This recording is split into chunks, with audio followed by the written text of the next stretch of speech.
And we can't thank you enough for being here tonight and for performing for us. My pleasure. Very nice to have you here. And I mentioned just before you came out a statistic, and you can hear the audience gasp. It's an amazing statistic that you've had a top 10 hit every year for 29 years. Actually, it's a top 40 hit every year for 27. But, you know, I prefer your version. Get out! Yeah. I think you should leave now. Yeah. I did the Conan O'Brien song. And it all fell, yeah. Many people end up saying that, yeah. You know, I don't think many people know this, that you started at such a young age playing the piano. You played at first in a hotel bar in London. When I was at school, yeah, I used to play in the Northwood Hills pub up the road to save up money. I used to play on a Friday, Saturday, and Sunday. Then I got so popular I played on Thursday as well.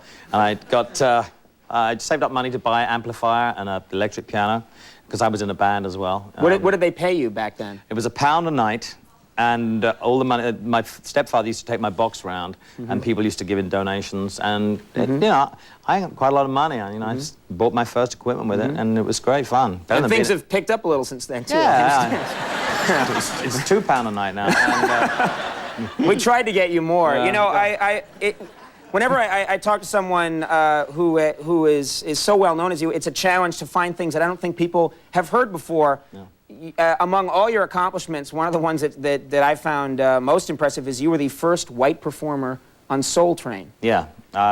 Being a white boy from Pinner, which is a little suburb of London, my favorite music when I was growing up was always black music. From the early days of Nat King Cole and people like that, Ella Fitzgerald, Dinah Washington, and then, of course, all the British groups like the Rolling Stones and the Beatles. We always, and the group I was in, Bluesology, belonged to on board. We always used to play black music. Jimmy Witherspoon, Motown, Otis Redding, and that was, you know, the black musicians were our heroes. In fact, some of them were more popular in Britain than they were over here. And so consequently, when I did this Philadelphia Freedom song, and I went, you know, it was either, I never did American Bandstand, but I did Soul Train, and I was so chuffed with that. Not that I have anything against Dick Clark, but I mean, for a white boy, you know, yeah, I want to be on this show. And then Benny and the Jets. Dick Clark didn't have enough soul for you? No, it's just same city. I mean, well, I mean, no, actually, Soul Train was done in L.A. But I did it twice. I think I did. Benny and the Jets was another #1 record on the black charts. For a white person to have a record on the black charts, it means so much because black music, for me, is the most soulful music. It was the beginning. It's what inspired you. Yeah. You work very hard on the same. You work very hard to it wouldn't even be considered work, but you keep up on all the modern music and everything that's out there today and the contemporary stuff. Every day, every week. Tuesday in America is release day for CDs. Monday in Britain. And I like to keep up because, you know, I know all that great Otis Redding stuff. I know the music, you know, the history of music. But I like to find out what young people are doing and new bands are doing because A, I have a record company of my own, and B, I just think, you know, it's nice to hear what other people are doing, new people, and there's so much good stuff around. And I couldn't just sit there listening to Knock on Wood for all my life, or, oh boy, woke up this morning and got the blues. It's great, you know, I like it, but it's not what I want to hear all the time. And you buy, I understand you buy 3 copies of every CD you get. Why is that? 1 for each house. You could make tapes. Yeah. We'd help you. You know, I get paid better than that now, sorry.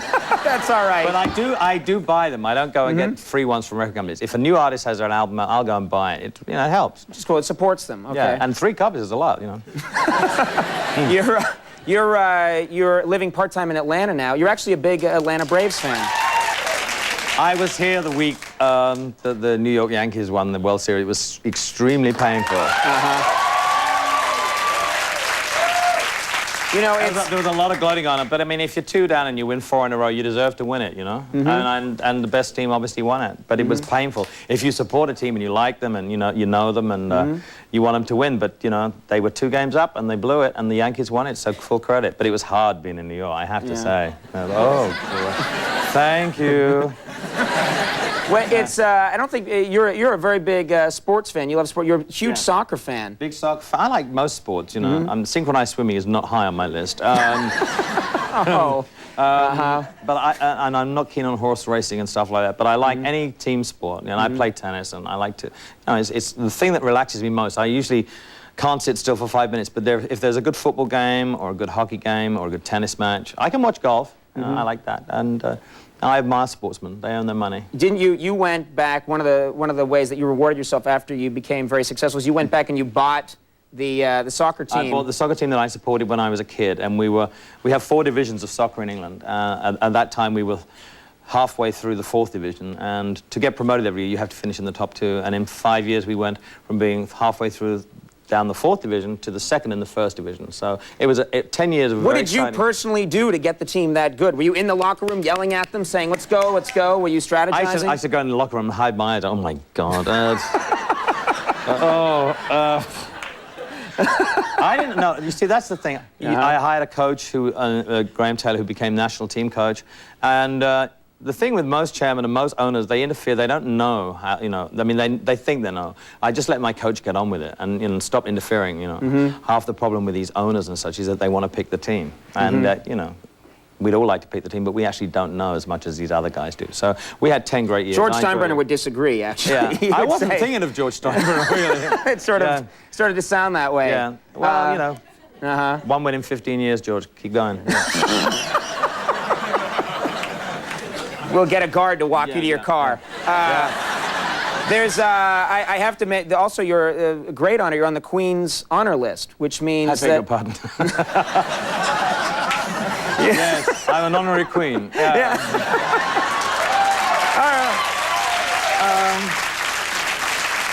You could, the way I meant it was, you could become a knight. You could become a knight within within a year or so. I don't know. I've got a CB this year, which is a commander of the British Empire. So it's, you know, if you're into sort of bondage and supremacy stuff, it's great. I'm a commander.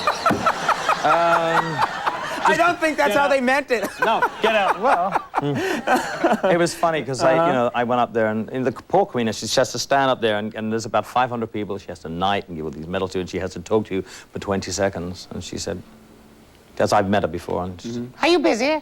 I said, "Yes, ma'am, I'm writing a musical." How lovely. Next.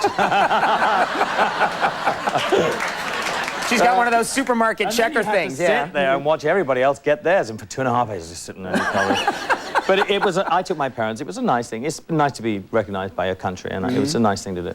Well, and on a slightly more serious note, there's something that you've been doing, the Elton John AIDS Foundation, which is really quite impressive. You've been donating the proceeds from all your singles to this research, and it now amasses $9 million. Well, which is incredibly, which is an amazing thing to do.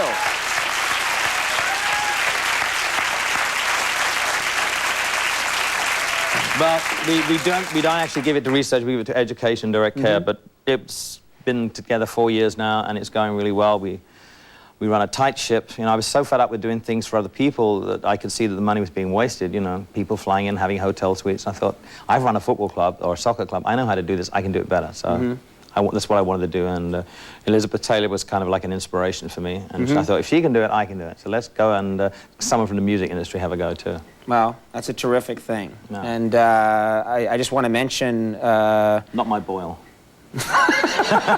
Don't mention it says my boil. right here, mention his boil, so I got to get to it. Why do you think I'm sitting like this? It's...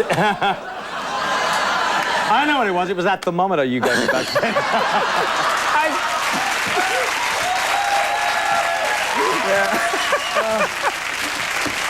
It's a great product. Yes, it is, yeah. The new disc, Love Songs, is out, and people can get that. The charts now, thank you. No, it's done quite well, and you will be coming back and visiting us a little later in the show to sing one of our old-time favorites. Yeah. I'm going back to the thermometer in the dressing room now, okay? Okay. We can't thank you enough. Thank you very much. Elton John, Bob Saget is coming up. Stick around. We'll be right back.